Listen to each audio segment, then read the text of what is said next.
Ultrason. Il est 19h sur Ultrason. Let's dance.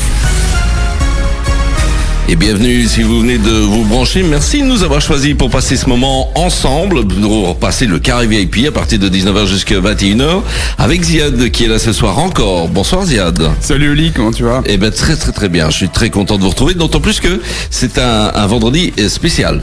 Pour deux choses. La première, c'est qu'on a un invité qui est vraiment super sympa, et puis on va déjà le présenter. Ce sera plus simple, je vous expliquerai la deuxième après. On reçoit ce soir dans le carré VIP Davy Courteau, entrepreneur, influenceur et plein d'autres choses encore. Bonsoir Davy. Bonsoir Olivier, bonsoir Ziad. Comment ça va? Ça va bien et vous? C'est super bien. Alors t'es arrivé pile poil. Bah écoute, moi le timing ça me connaît. Attends, d'habitude j'arrive en retard, donc t'as vraiment de la chance. Ah bah écoute, alors là on est super bien. Et alors la deuxième chose que je disais, Ziad, avant d'expliquer pourquoi Davy est là, c'est que c'est le dernier carré VIP de la saison. Oui. Et donc ben voilà, il faudra trouver autre chose le vendredi. Non, je rigole. Bien, on va parler de quoi avec Davy, Ziad? Eh bien, on va parler de sa chaufférence puisqu'il va vous proposer de lancer votre boîte, puisque le show s'intitule Je lance ma boîte. Il va nous expliquer de quoi il s'agit dans un instant, mais on va parler auto-entrepreneur. Et oui, c'est ce qu'on va faire. Et donc, ça s'adresse à tout le monde, David, ça. Oui, non, effectivement, ça s'adresse aux entrepreneurs, aux futurs entrepreneurs, aux chercheurs d'emploi, aux employés malheureux, aux amateurs de belles histoires, aux étudiants en dernière année d'études. Donc voilà, c'est un public assez large. Il va faire le show pendant 1 heure. On sent que c'est habitué à la radio. Non seulement à la radio, mais au spectacle aussi, puisqu'on en parlera tout à l'heure. Lui aussi c'est presque la dernière, le 24, je pense. Voilà, la dernière de la tournée un peu rodage. Voilà. Et puis on espère repartir dès la rentrée pour une tournée dans toute la Wallonie. On vous explique tout ça dans quelques instants. En attendant, Shawn Mendes et puis Janelle Monáe, c'est ce qui arrive sur Ultrason.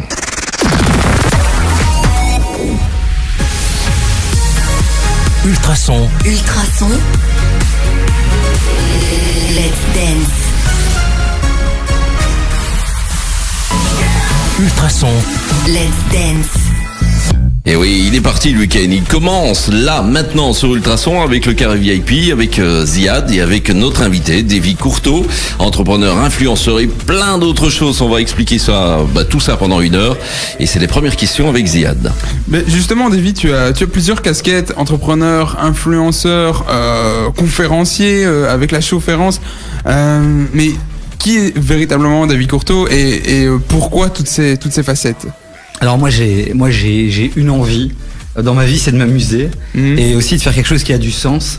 Et je t'avoue que j'ai goûté à cette aventure il y a 6 ans à l'entrepreneuriat et je me suis dit mais pourquoi il n'y a pas plus de gens qui tentent l'aventure. Et puis je me suis rendu compte qu'en fait c'était un milieu qui était très élitiste, qu'on a beaucoup intellectualisé l'entrepreneuriat, et je me suis dit tiens, il faut essayer de vulgariser, de populariser pour qu'on soit un maximum à goûter à cette aventure. Et donc voilà, je me suis dit qu'est-ce que je peux faire pour améliorer ça. Et donc j'ai pensé à ma chaufférence, j'ai pensé aussi à Énergie Startup, qui est un événement sympa aussi, organisé par un média, un grand média. Et donc voilà, en fait, tout ce que je fais a un lien, c'est la sensibilisation à l'esprit d'entreprendre. Et je rencontre au quotidien plein de gens qui ont des projets de fou et j'essaie de les aider comme je peux. C'est ça, c'est ta ligne rouge. Malgré toutes les choses différentes que tu peux faire, c'est l'esprit d'entreprendre qui est ta ligne rouge. Tout à fait, ouais. C'est vraiment ça. Et je fais ça maintenant depuis 2 ans à 200%, et c'est juste un kiff, quoi. Mais qu'est-ce que tu fais le plus? Parce que je suppose qu'une chaufférence, on reviendra là-dessus juste après, mais ça demande beaucoup de travail. Donc c'est des choses sur lesquelles il faut s'impliquer. Donc là, il y a plus l'aspect conférencier, voire même metteur en scène un peu aussi. Ou est-ce que tu restes encore un entrepreneur avant tout? Mais je reste un entrepreneur, et j'ai vraiment développé ce spectacle non pas comme un artiste, mais comme un entrepreneur. Okay. C'est-à-dire que je me suis dit, je vais pas prendre des cours. Je vais pas travailler pendant des mois et des mois entre mes 4 murs. Je vais le faire, et puis je vais faire évoluer le spectacle avec les gens. Et donc très vite je suis monté sur scène. J'ai fait l'année dernière une tournée de 5 dates dans des grandes salles. Donc directement j'ai fait des salles de 150 à 300, 400 personnes.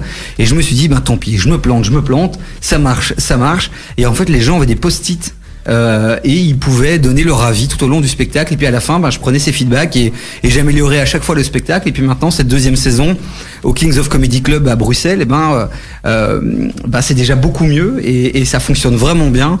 Donc oui, ça prend du temps, mais en même temps, quand tu construis les choses avec les gens, ça prend peut-être un peu moins de temps, parce qu'on se prend moins la tête, parce qu'on écoute les gens, donc on voilà, on se prend moins la tête. Voilà, on avance petit à petit, step by step. Et puis un spectacle, quand il est écrit, en soi, je vais pas dire qu'il ne reste plus qu'à le jouer, mais il est écrit.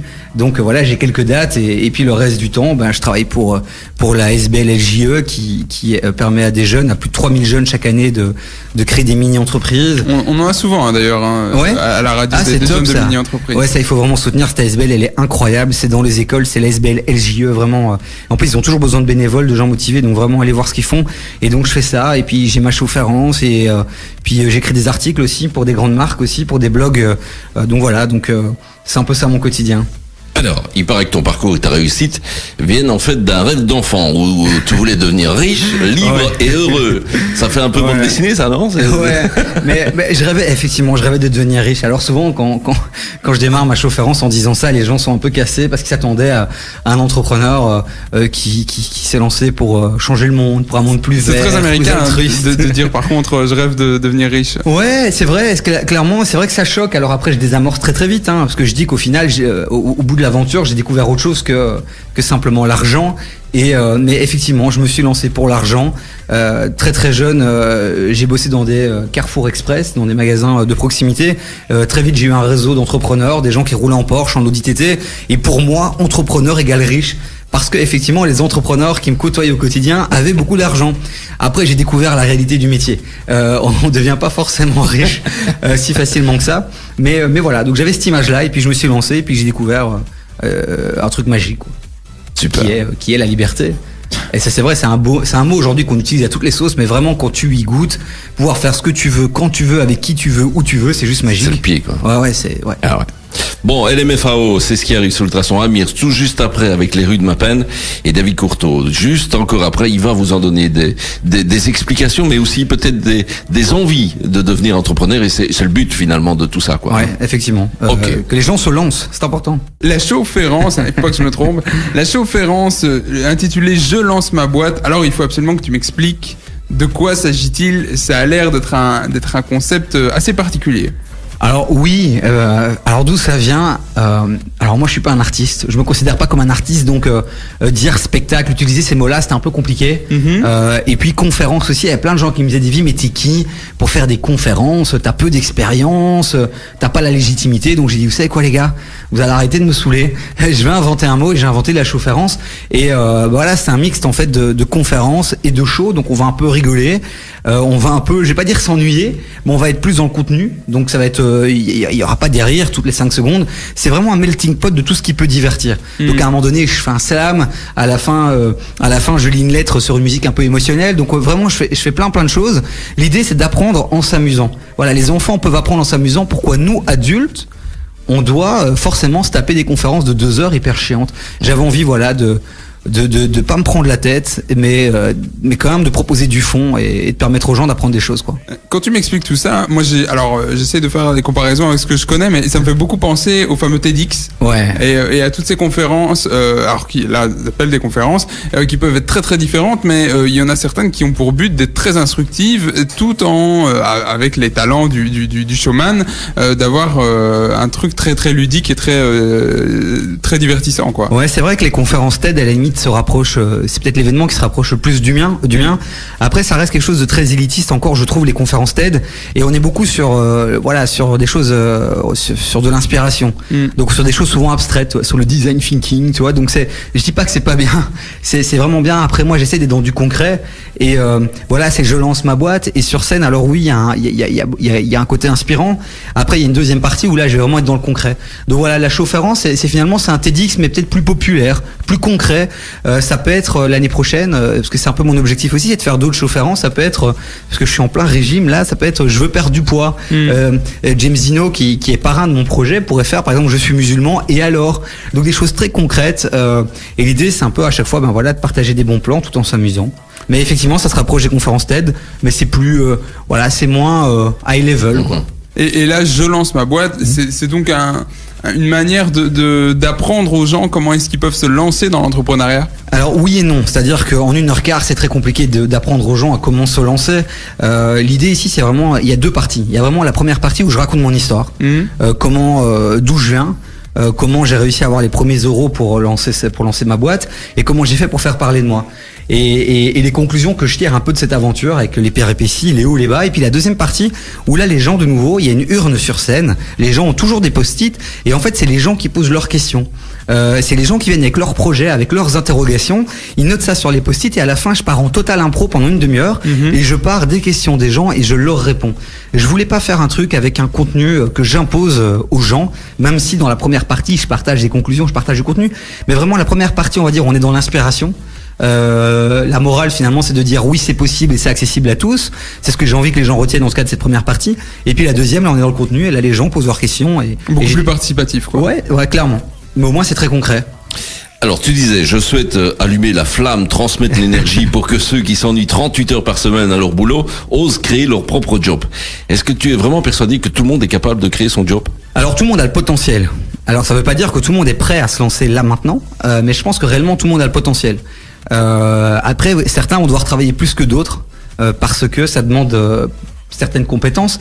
Après, il y a un truc que j'ai envie de vous dire ce soir, c'est que souvent, dès qu'on parle d'entrepreneuriat, on parle de plan financier, business plan, études qualitatives, quantitatives, des trucs qui font peur, quoi. Allez acheter un livre sur l'entrepreneuriat à la Fnac, ouvrez-le, vous allez le fermer directement, vous voudrez redevenir employé. Tellement que dans ces livres, en fait, on nous enfume avec des trucs hyper complexes. Et c'est ce qui bloque peut-être le plus souvent. C'est justement ces côtés de fond qu'il faut pour lancer le truc. Et je dis pas que c'est pas intéressant, toutes ces choses-là. C'est hyper intéressant, sauf que c'est pas forcément obligatoire au début. C'est avant tout et surtout une histoire de relations humaines. C'est des gens qu'on rencontre, c'est des gens qu'on écoute, c'est des gens qui ont des problèmes et on doit apporter des solutions à ces gens-là. Et après, plus tard, effectivement, quand on a trouvé cette idée, qu'on commence à vendre, effectivement, peut-être là, on affine, on s'entoure, on fait un plan financier, etc., etc. Donc, moi, j'ai juste envie de dire, ok, revenons un peu aux fondamentaux, aux choses simples. Et puis les gens quand ils seront dans l'aventure, quand ils seront lancés, eh ben ils iront apprendre les choses dont ils ont réellement besoin. Donc c'est ça, commencer par l'esprit créatif, l'idée qu'on a et ce qui nous passionne. Le plus rapidement possible, se lancer, agir. Voilà, moi mon spectacle, si on considère mon spectacle comme une entreprise, je me suis lancé. Et puis j'ai vu quelles étaient mes forces et mes faiblesses. Et c'est à ce moment-là que j'ai décidé de m'entourer. Mais si je m'étais directement entouré de plein de gens, j'aurais peut-être perdu du temps et beaucoup d'argent parce que j'aurais fait appel à des gens qui m'auraient rien appris parce que dans ces domaines-là, j'étais compétent. Donc là, je me suis lancé, j'ai vu quelles étaient mes faiblesses et je me suis entouré. Et l'entrepreneuriat, c'est ça, c'est lancez-vous et puis en fonction de vos besoins, de vos problèmes, vous vous adaptez, vous cherchez les personnes compétentes ou vous développez ces compétences. Davy Courteau est notre invité, notre VIP jusque 20h, il répond aux questions et c'est Jason Derulo qui arrive. Le carré VIP avec le soutien de Play to Move. Cardio, danse, yoga, pilates, plus de 10 cours de fitness sont à votre disposition, avec pour chacun un encadrement professionnel. Découvrez-les tous, rue de la Science 5 à Nivelles et sur playtomove.be. Le carré VIP. Ultrason. Le carré VIP sur Ultrason. Et dans le carré VIP ce soir, c'est Davy Courteau, notre VIP, entrepreneur, influenceur. Il en a déjà bien raconté. Ça va encore être comme ça, évidemment, jusque 20h. Et je suppose qu'il va vous donner même, peut-être, l'envie de vous installer à un certain moment, de créer votre propre boîte. C'est le but. C'est lui qui répond aux questions de Ziad ce soir.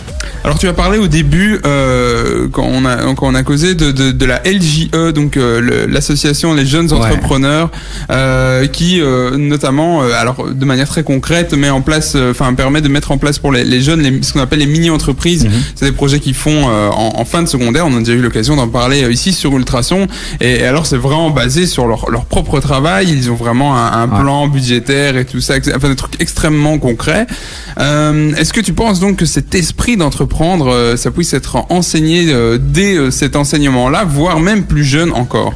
Mais moi, les incubateurs, coworking, etc., en fait, ils reconstruisent ce que l'école a déconstruit. Et clairement, l'esprit d'entreprendre, c'est à l'école qui s'enseigne. Et aujourd'hui, alors on va pas faire de généralité, on va pas mettre tous les profs, tous les systèmes scolaires dans le même sac, mais aujourd'hui, l'école, je pense, tue la créativité, et la créativité notamment est un des éléments hyper importants pour pouvoir se lancer. Pourquoi? Parce qu'on nous force à suivre, à se formater au lieu de se rendre un peu unique et de créer son propre truc. Ouais, et l'image, alors les pédagogies change, évolue, donc j'insiste vraiment, faut pas mettre tout le monde dans le même panier, mais il suffit de voir l'image du cerveau qu'on ouvre avec l'entonnoir et on déverse le savoir, et puis les jeunes doivent l'apprendre et puis le réciter. Alors il y a plein de profs incroyables, il y a plein de choses qui se font, mais je pense effectivement, pour répondre à ta question, que l'esprit d'entreprendre, c'est d'abord à l'école. Et c'est pour ça que moi je soutiens cette ASBL, mais à 3000%. Ils sont hyper actifs dans les écoles, que ce soit en primaire, en secondaire et aussi dans les hautes écoles, à travers 3 projets différents. Alors moi, c'est vrai que j'ai été coordinateur des mini-entreprises cette année, et quand on voit les gosses avoir les yeux grands ouverts, des gosses qui préfèrent travailler sur leur mini-entreprise plutôt que traîner dans la rue, des gosses aussi qui à travers ce projet-là, finalement, gagnent en confiance, sont valorisés. Alors qu'aujourd'hui, à l'école, l'école, les parents, la société, elle valorise difficilement. Et eux, à travers leur projet, chaque vente est une victoire, et les gars gagnent en confiance, et c'est juste incroyable de voir ça. Donc, vraiment, et puis en plus, ils créent des expériences qu'ils ne pourraient pas faire avant. Enfin, je veux dire, nous, comme on l'a dit, on a accueilli certains à la radio. Pour la plupart d'entre eux, c'était leur première interview en radio, etc. Enfin, je veux dire, on parle de radio, mais ça pourrait être plein d'autres expériences qu'ils ne feraient pas du tout dans un autre cours, quoi. Et ils peuvent se planter. Et c'est vrai qu'on dit souvent dans l'entrepreneuriat, plantez-vous le plus rapidement possible. Alors c'est peut-être étonnant de dire ça, mais c'est vrai, parce que finalement, c'est comme ça qu'on apprend le mieux. Et les mini-entreprises, c'est un contexte hyper réaliste, mais dans un cadre sécurisant. Et donc ils peuvent se planter, ils peuvent faire des erreurs, et donc ils apprennent et ils ressortent avec un bagage qui est incroyable. Alors je dis pas qu'ils sont prêts pour créer une vraie entreprise, mais en tout cas je pense qu'ils ont cette étincelle qu'on a réussi à faire jaillir et allumer. Voilà, donc c'est vraiment cool, j'adore. Vraiment, allez voir les amis, vraiment. LJE. Bon, alors, à t'entendre comme ça, on pourrait croire que tout est rose, que c'est facile, et c'est vrai que c'est un beau discours. Après, c'est pas forcément toujours le cas. Est-ce que tu as déjà eu des trucs un peu surréalistes qui sont arrivés, des anecdotes un peu tout à fait décalées par rapport à ça? Énormément. Et ma chaufférence du 24 juin, elle raconte ça, elle raconte les hauts et les bas. Alors c'est vrai que depuis le début, j'essaie d'envoyer de l'énergie positive. Moi, j'ai mis 6 ans à réellement me trouver, à savoir ce que je veux faire. Donc 6 ans, c'est long. Je me suis planté plusieurs fois. Les huissiers sont venus. Je suis fiché à la Banque nationale. Alors, je suis fiché à la Banque nationale. Alors, c'est pas parce que c'est dû à autre chose. C'est pas lié à mon aventure entrepreneuriale. C'est à 18-19 ans. Voilà, je l'explique dans mon spectacle, mais j'ai fait des erreurs et je suis fiché à la Banque nationale. Mais oui, les huissiers sont venus. Oui, j'ai eu des contrôles. Il est ici, ici à Ultrason, on va donner l'adresse. J'ai eu un contrôle fiscal il y a pas longtemps où j'ai fait des erreurs avec les droits d'auteur, par exemple, et tu passes de 5 000 € de contribution à 12 000. Là, tu dis voilà. Et oui, après. C'est ça l'entrepreneuriat. Il faut l'accepter, il faut le savoir. Et en fait, il faut se dire à chaque fois, alors, moi maintenant ça fait 6 ans, donc à force d'avoir ramassé des claques, je pense que je relativise de plus en plus rapidement. Mais je pense qu'en fait, il faut essayer notre ennemi, c'est notre cerveau. Et c'est lui qui nous parasite. Et donc, quand on vit une expérience négative, il faut essayer alors c'est pas simple, je dis pas, les premiers jours sont très difficiles. Moi, j'ai pleuré très souvent. Après, il faut se dire, ok, il faut se forcer au début à se dire, ok, qu'est-ce que je peux retirer de positif?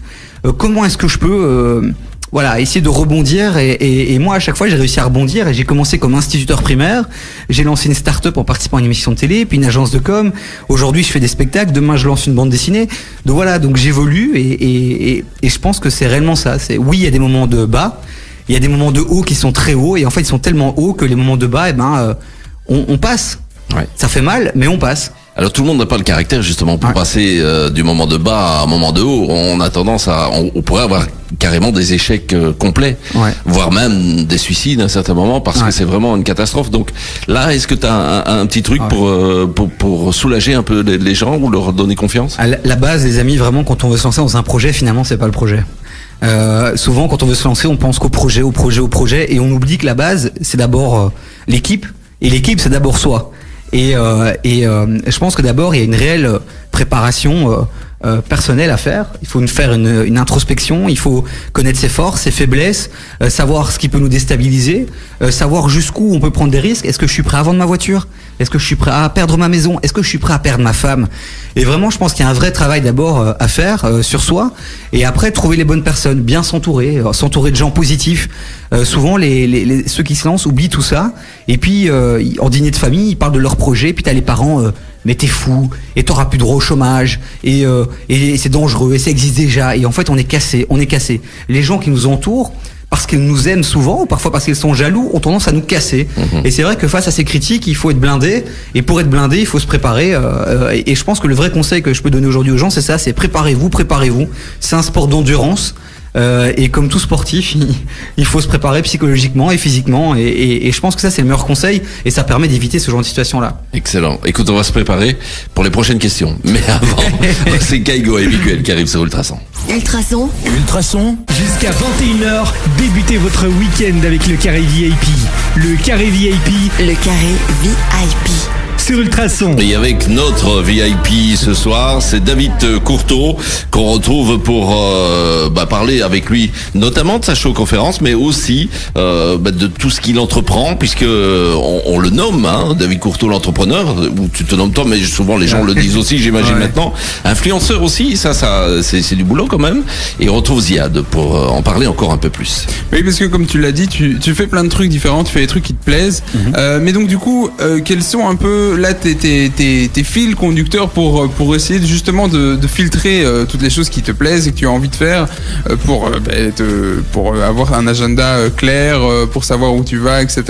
Parce que donc là, tu es toujours entrepreneur, Ouais. tu es toujours, on va dire quand même conférencier, Ouais. puisque tu fais ta show conférence, tu continues la radio. Voilà, Ouais. est-ce que ce sont les 3 fils rouges que tu fais? D'abord, je pense que pour pouvoir faire les bons choix, il faut avoir une vision claire. Moi, clairement, la vision, je l'ai maintenant. Je veux vraiment aider les gens à se réaliser. Pas parce que je suis un mec spécialement altruiste ou quoi que ce soit, c'est parce que je pense que réellement, si on veut un monde meilleur, ça passe par des gens qui ont confiance en eux, qui sont heureux, qui aiment ce qu'ils font. Et donc, j'ai envie, voilà, d'apporter ma pierre à l'édifice. Alors, Tu penses avoir cette qualité de pouvoir les aider à... je pense. Alors, je pense et je dis ça en toute humilité. Hein, c'est de par tout ce que j'ai fait.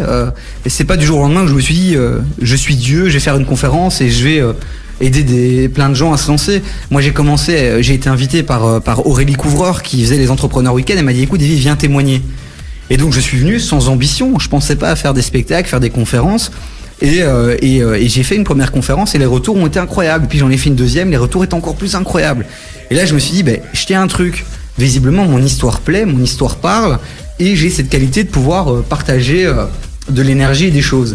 Et quand je me suis retrouvé du jour au lendemain sans rien, sans équipe, sans projet, sans business, je me suis dit, qu'est-ce que je peux faire? Et donc, j'ai repensé finalement à tous ces moments où j'ai été bon, où les gens m'ont dit que j'étais bon, ces moments où je me suis senti bien, et puis j'ai réfléchi à mes qualités et puis j'ai décidé de capitaliser là-dessus. Et c'est vrai que j'avais cette faculté à pouvoir m'exprimer en public, à pouvoir raconter des histoires. Et puis je me suis dit, tiens, qu'est-ce que je peux faire avec ça? Et là, l'idée de la show-conférence, elle est venue et ça a démarré comme ça. Et puis comment je m'organise avec tous mes projets? Pardon, si finalement je réponds pas à ta question. Voilà, j'ai ma vision, j'ai mes principes, j'ai mes valeurs. Puis quand je rencontre des gens et puis quand on me propose des projets, je vois si ça répond à ma vision. Et si ça répond à mes valeurs et mes principes, et si ça l'est, alors je creuse et je vais plus loin dans la collaboration. Mais donc pour le moment, ce serait ton entreprise, ta show-conférence, la radio. Ouais, en gros. Si je devais synthétiser. Ouais, en fait, mon entreprise, c'est moi. Je suis mon propre produit. Et c'est vrai qu'aujourd'hui, je vis de quoi? Tu parlais d'influenceur. J'ai un business d'influenceur. Des marques me payent aujourd'hui pour créer des articles, pour faire des vidéos, pour faire des spectacles. Et aujourd'hui, je gagne ma vie grâce à ça. Alors, il y a une bande dessinée qui va sortir à la rentrée. C'est un nouveau projet. J'ai lancé mon nouveau blog il y a pas longtemps aussi où j'écris des articles aussi sans spécialement être payé par des marques. Donc voilà, aujourd'hui effectivement c'est cdv.com, c'est mes spectacles, mes articles et ma bande dessinée qui arrivent.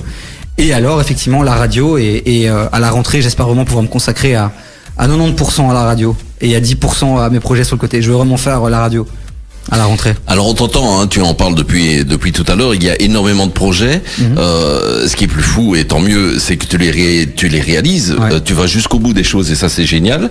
On pourrait croire à un certain moment qu'il est complètement tapé ce gars-là, il va dans tous les sens et mais non, pas du tout, tu as l'air d'avoir bien la tête sur les épaules, ça c'est clair. Est-ce que c'est quoi? C'est génétique, c'est une éducation, c'est une bonne étoile à un certain moment, c'est, je sais pas, il y a des trucs, des vitamines, il y a quelque chose. Je pense que, alors, je vais dire que c'est une chance, mais j'ai eu une jeunesse un peu particulière.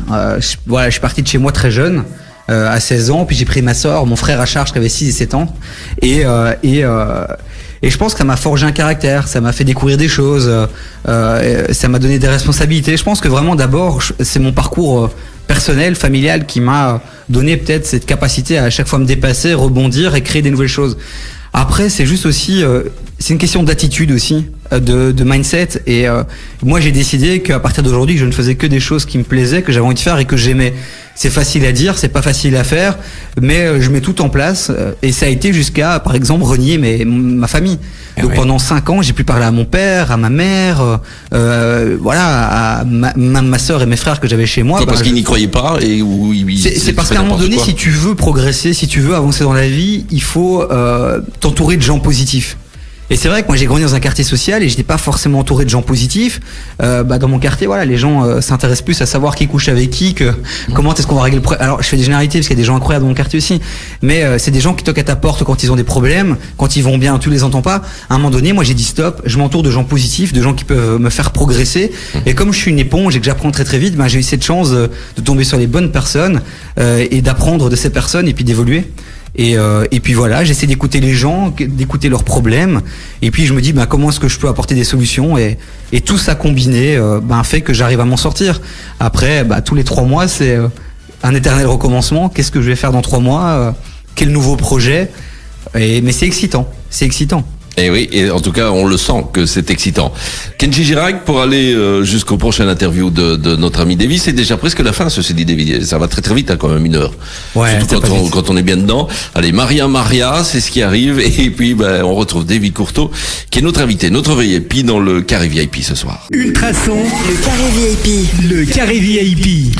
Et dans le Carré VIP ce soir, c'est Davy Courteau qui est notre invité, l'entrepreneur influenceur. Répond aux dernières questions de Ziad. Oui, alors donc tu expliquais que tu faisais plein d'activités différentes, mais concrètement, comment est-ce que tu arrivais à tenir? Est-ce que c'était un agenda qui était tenable? Est-ce que tu dormais suffisamment? Est-ce que tu te nourrissais convenablement, etc. Enfin, est-ce que concrètement, physiquement, c'est quelque chose auquel il faut faire attention? Alors moi, je vais être honnête avec vous. Je faisais beaucoup de choses.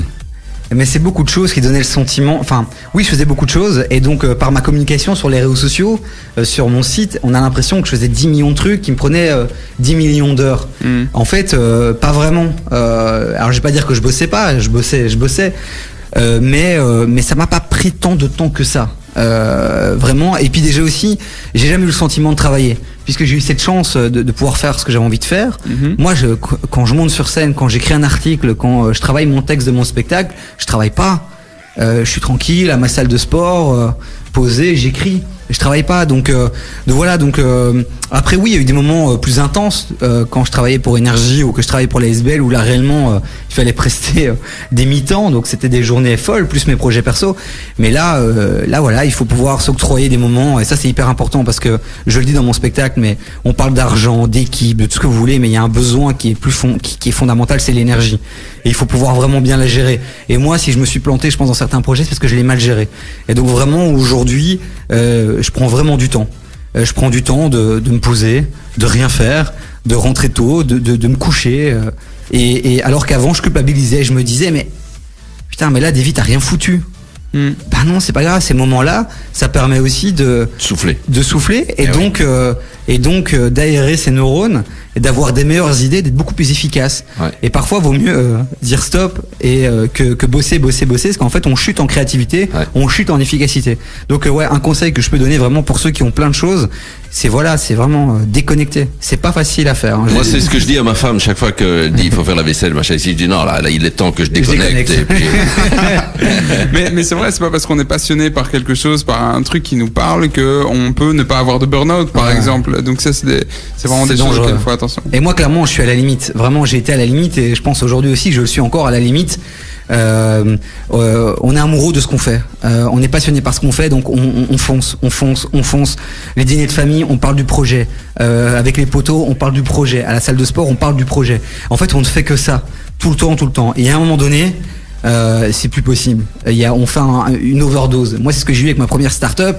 Ouais, il faut pouvoir gérer tout ça. C'est pas simple. Je pense que j'ai pas de secret à part. Voilà, ici, j'ai repris maintenant le sport de manière intensive depuis 3 semaines. Ça m'aide beaucoup. Je me sens mieux parce que j'avais pris beaucoup de poids. C'est vrai qu'aussi dans l'entrepreneuriat, il faut penser aussi à bien s'alimenter et être bien dans son corps parce que c'est, comme j'ai dit tout à l'heure, c'est un sport d'endurance. Il faut être bien dans sa tête, bien dans son corps. Et on en parle rarement. Hein. Moi, j'ai jamais eu une formation en entrepreneuriat où on parlait du sport, de l'alimentation. Et c'est hyper important. Alors la show-conférence, c'est la dernière étape. La show-conférence, ouais, mais on fait souvent l'erreur. Hein. La show-conférence, c'est vrai que c'est tendancieux, mais donc c'est la dernière pour la saison. C'est ce dimanche 24. Le 24 juin au Kings of Comedy Club. C'est bien dimanche, hein, le 24 juin. Dimanche, 18h, les Diables jouent le 23, donc le 24. Il n'y a même pas d'excuses. Le 24, il n'y a pas de grand match, je vous le dis. Donc venez aux Kings, vraiment. Alors quand tu dis que c'est la dernière, ça veut dire quoi? Qu'il y aura une saison suivante? Alors là, on est dans la 2e saison. Donc la première saison, j'ai vraiment fait un show son et lumière. Donc vraiment là, il y avait vraiment une mise en scène qui était trop même. Et puis cette 2e saison, j'ai vraiment voulu juste être moi-même sur scène avec un micro. Et donc il y a un projecteur avec des slides, mais il y a pas de lumière, il y a pas d'artifice. Et ça m'a permis vraiment de travailler mon texte, de travailler aussi l'impro. Et l'année prochaine, l'idée, c'est vraiment cette fois-ci de faire un vrai beau spectacle cette fois-ci, vraiment avec son, lumière, grosse mise en scène et un bon texte aussi. Et donc ça, c'est pour l'année prochaine. Donc l'année prochaine, on repart en tournée, je l'espère, je ferai tout pour dès septembre. Et là, on repartira, on traversera la Wallonie. Alors que cette saison-ci, j'ai fait que le Kings à Bruxelles, j'ai fait que ça. Donc là, tu vas te déplacer, quoi. Tu vas aller chez les gens, tu vas aller les voir. Et la Wallonie bouge énormément. Quand on regarde à Liège, ce qui se passe, et même ici dans le BOE avec Digital Attraction, il y a vraiment quelque chose qui se passe au niveau de l'entrepreneuriat en Wallonie. Avec des ministres, honnêtement, on peut les critiquer, mais qui font vraiment du bon taf. Il n'y a jamais eu autant d'aide publique, de soutien, d'initiative. Donc voilà, il faut tenter et je pense que ça peut être cool de retourner. Faire un petit coucou aux Liégeois, aux Namurois, aux Montois, aux Nivellois. Ça se dit ça, des Nivellois, c'est ça? Ouais, c'est des Nivellois. Bien, voilà. Davy, merci beaucoup. En tout cas, c'était un plaisir. Tu étais notre dernier VIP de l'année, de la saison, des 7-18. Ça nous fait plaisir. Et puis on trouve que c'est génial. Ziad? Oui, c'était juste pour terminer par un petit mot. Alors un petit mot qui est pas de moi, qui est de toi, Davy, puisque c'est ce que j'ai trouvé que c'était 3 bonnes paroles et que tu avais dit dans une interview que tu avais accordée à Tendance Première, donc la radio de la RTBF. Tu avais dit donc que tu étais justement en galère, etc., et que tu t'es réveillé un matin et que tu as pensé à 3 choses. Qu'est-ce qui me passionne? Dans quoi est-ce que je suis bon? Et dans ce qui me passionne, quel est le problème que je pourrais résoudre? Et je trouvais que c'était 3 bons conseils sur lesquels on pouvait partir pour travailler. Un super point de départ pour démarrer un projet. Avec une 4e question, c'est comment gagner de l'argent aussi avec cette idée-là. Et voilà, c'est les 4 questions pour moi fondamentales et c'est ce qui m'a permis de me relancer.